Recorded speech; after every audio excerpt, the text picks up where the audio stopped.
എൻ്റെ ബർത്ത്ഡേക്ക് 2 ആഴ്ച മുന്നേ വരെ ഞാൻ എപ്പോഴും ഓർത്ത് വയ്ക്കും കേട്ടോ. ചിലപ്പോൾ ഒരാഴ്ച വരെയൊക്കെ ഓർത്ത് വെച്ചുകൊണ്ടിരിക്കും കേട്ടോ.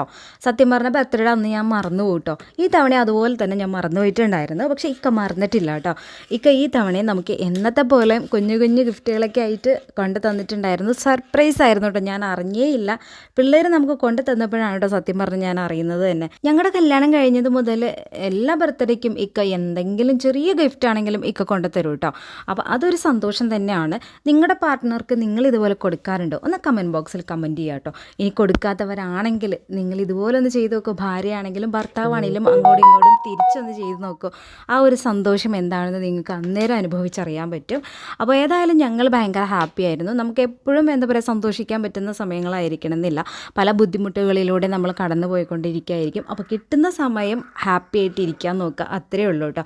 എപ്പോഴും ഹാപ്പി ആയിട്ടിരിക്കാനൊന്നും നടപടിയുള്ള കാര്യമൊന്നുമല്ലല്ലോ. അപ്പോൾ വീഡിയോ ഇഷ്ടപ്പെട്ടാൽ ഫോളോ ചെയ്യാം കേട്ടോ.